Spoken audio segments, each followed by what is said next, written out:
I'm a 16-year-old female, and I'm in a special class in my high school for special needs students. It's not purely for disabled kids, but mostly for people aged 16 to 20 who had drug or mental health problems that led them to dropping out of school. There's one kid in the class named Daniel, who is 17 years old, and he has Down syndrome. I have an autoimmune condition that makes me miss a lot of school because I'm in the hospital, and I use a cane or a walker. Our class coordinator, Brenda, likes to get us to do different activities during the day because our classes are structured differently from the rest of the school, mostly trying to get us to socialise by doing activities like board games or helping out in the school canteen. Daniel and I are the only two physically disabled students in the class, and because of this we keep getting paired up. I hate it. He's really rude to me and will do stuff like take my cane and give it to his other friends because he thinks it's funny. I've told Brenda that he won't quit harassing me and I don't want to be left alone with him, but she just tells me I'm being prejudiced against his condition and lying about it because he has Down syndrome and not a mean bone in his body. I'm now refusing to do anything with him and walked out of the kitchen when we were both rostered. Am I the idiot for this? Everyone keeps saying that people with Down syndrome don't know how to be mean, so I don't know if this is actually discriminatory. Now for a few comments before the update. Comment 1. Not the idiot. Don't let people gaslight you into thinking that your experiences aren't real. It doesn't matter why Daniel is stealing your cane. Maybe he's doing it to be mean. Maybe he thinks it's funny. Maybe the other kids put him up to it. None of that matters. What matters is that he's doing it, you find it upsetting, and neither Daniel nor Brenda are doing anything to stop it from happening, so refuse to go to school. Tell your parents that you are being harassed daily, that complaining to Brenda and the principal has done nothing to help, and that therefore you're not returning to school until you can do so safely. It is obvious that Brenda is not in control of her classroom. Comment 2. Not the idiot. Even if he is unable to understand that what he's doing is wrong, it doesn't change the fact that it is bad behaviour. My sibling worked with a group that assisted people with disabilities and was sexually harassed by someone with Down syndrome. She was constantly told that he was just unaware of what he was doing, but it was mentioned that it was a pattern, and they refused to advise this to the volunteers who had no idea of his patterns. You don't need to be paired or forced to work with someone who is harassing you regardless of their disability. Comment 3. Not the idiot anybody is capable of being mean. You should be able to work in peace, and you aren't able to. Is there anybody else you can bring the situation up to since Brenda refuses to do anything? Now for the update. It's been a rough month since I last shared about the situation with Daniel in my special needs class. I really hoped things would get better, but they've actually gotten worse. Daniel's behaviour has escalated beyond taking my cane. Last week he pushed me from behind when I was using my walker. I stumbled and fell, and it resulted in a sprained wrist. It was terrifying. Not just the fall, but the helplessness I felt. I've had to wear a brace, and it's made attending school even harder. I went to Brenda again, showed her the brace, and explained what happened. She listened, but again she didn't do much. She keeps saying that Daniel doesn't understand what he's doing, that he's not doing it to be mean. But the look in his eyes when he does these things, it's like he knows exactly what he's doing and finds it funny. I don't know how to make her or anyone understand that just because someone has a certain condition, it doesn't mean they can't be responsible for their actions. The worst part is that my classmates, the ones who used to be supportive, have started to distance themselves from me. It's like they think I'm making a big deal over nothing, or that I'm being cruel to Daniel for pointing out what he's doing. It's isolating, and I've started to dread going to class. My parents are furious, and they've been talking about transferring me to another school, but I don't want to leave. I have my few friends here, and I love some of the classes that are really accommodating my learning style, but I'm also scared. What if the next fall is worse than a sprained wrist? This situation has made me question a lot about how we handle disability and behaviour. I'm learning that advocacy for yourself can be a lonely road, and that sometimes the systems that are supposed to protect you are the ones that let you down the most. I'm not sure what the future holds, or whether I'll be in the same school next month, but I am sure of one thing. I deserve to feel safe and respected, just like any other student, and I'm going to keep fighting for that, no matter how hard it gets. Now for the comments. Comment 1. Not the idiot. The situation you've described is deeply concerning and reflects a failure on multiple levels to ensure your safety and well-being. Daniel's actions, which have escalated to physical harm, cannot be excused or minimized under the guise of him not understanding his actions. It is the responsibility of the school and its staff to create a safe environment for all students, which includes implementing appropriate interventions when a student is exhibiting harmful behavior. Brenda's lack of action is particularly troubling, as she is an adult in a position of authority who should be advocating for your safety. Feeling isolated from your classmates adds an additional layer of distress to an already unacceptable situation. Your right to education and personal safety should never be compromised, and it's imperative that the school takes immediate and effective action to address Daniel's behaviour and provide you with the necessary support. Transferring schools is an option, but it's also important that the current school acknowledges and rectifies its shortcomings to prevent future incidents for you or other students. Comment 2. Not the idiot. Your experience highlights a significant issue regarding how disabilities are perceived and handled within educational settings. It's clear that there's a lack of understanding or willingness to properly address behavioural issues when they intersect with disability. Daniel's behaviour, regardless of his intentions or understanding, has had a tangible and harmful impact on you. Brenda's reaction is not only inadequate, but also suggests a harmful bias that could perpetuate a cycle where students with disabilities are not protected or are held to different standards of behaviour and accountability. It's important to recognise that you are standing up not only for yourself, but potentially for others who might find themselves in similar situations. Your determination to fight for your safety and respect is commendable, and it may be helpful to involve disability advocacy groups or legal counsel to ensure that your rights are upheld. The school must be held accountable for their actions or inactions and work towards a resolution that prioritises the safety and dignity of all students. Comment 3. Not the idiot. The emotional toll of feeling unsupported and isolated in a place that's meant to be a safe space for learning is unacceptable. The social ramifications of Daniel's behaviour and the school's inadequate response are compounding the issue, creating an environment where you are being further marginalised. It is essential that the school recognises the broader implications of their failure to act. Not only does it affect your physical well-being, but it also sends a message to other students that such behaviour may go unchecked, which can erode the sense of community and trust within the school. The decision to transfer schools is a difficult one, as it should not be incumbent upon the victim of bullying and negligence to leave their familiar surroundings. However, your mental health and safety are paramount, and if the current institution cannot guarantee those, seeking an alternative may be the best course of action.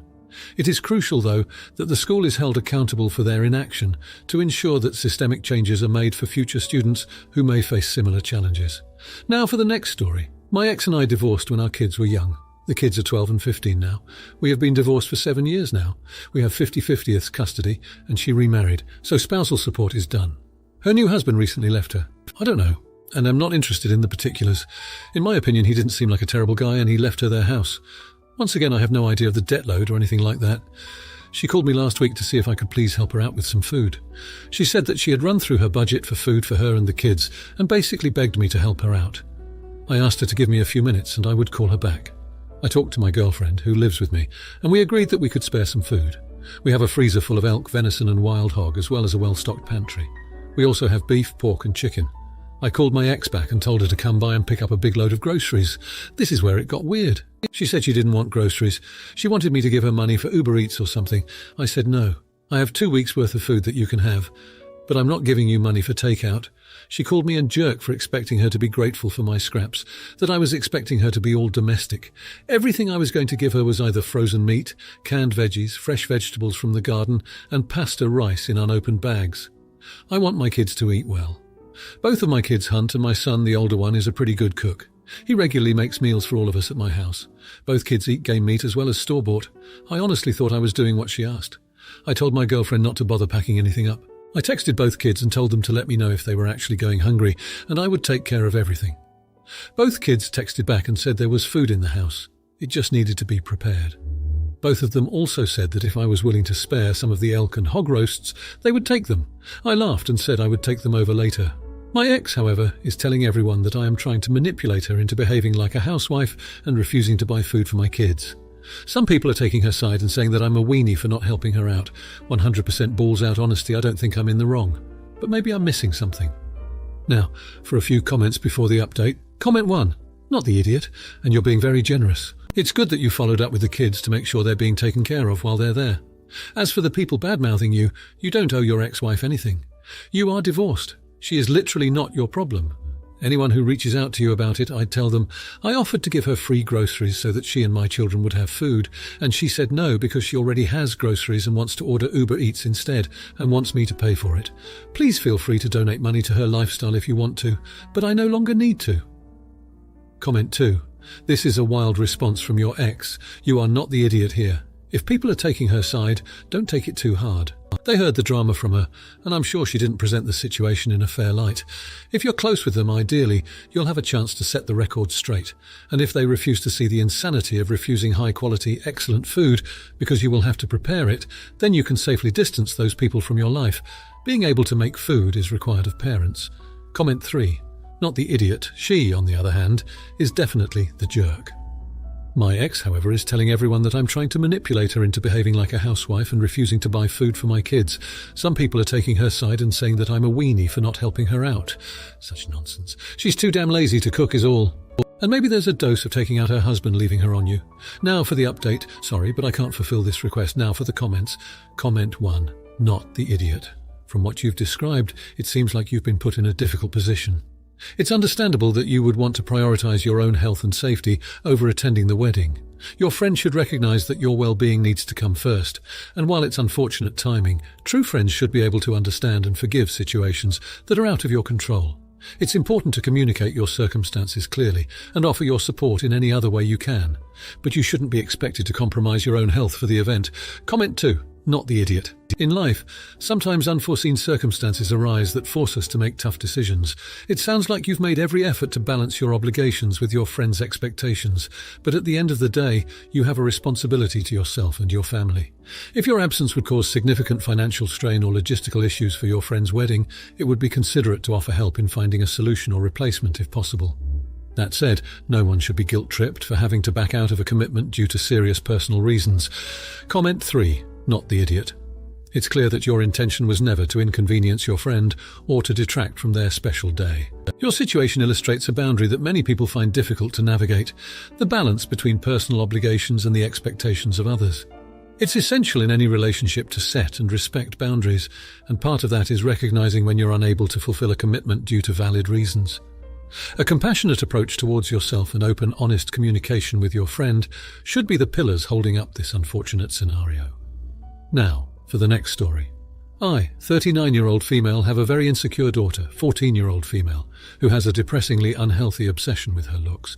She often avoids mirrors and pictures because her mood instantly drains when she sees herself. She constantly asks her father and me if we think she's pretty, and we always tell her the same thing, that she's a beautiful girl inside and out. As I understand how most teenage girls are with their body image, as I was one at some point myself, my daughter's vanity is not only becoming exhausting to those around her, but I fear it's causing her to slowly lose herself. Yesterday, I decided to sit her down to chat with her about this, to discuss what's bothering her, and to see if she's willing to visit a therapist. She told me she didn't want to talk about it, but as her mother, of course, I'm going to be worried about her, so I insisted. She finally agreed. A few minutes into this conversation, she asked exactly this. "Mom, I want you to be completely honest with me. That means no sugarcoating. The kids at my school think I'm ugly and say I look like a bird because I have a big nose. Do you really think I'm beautiful, or are you just lying?" I'm an honest person, so I gave her the most honest answer I had.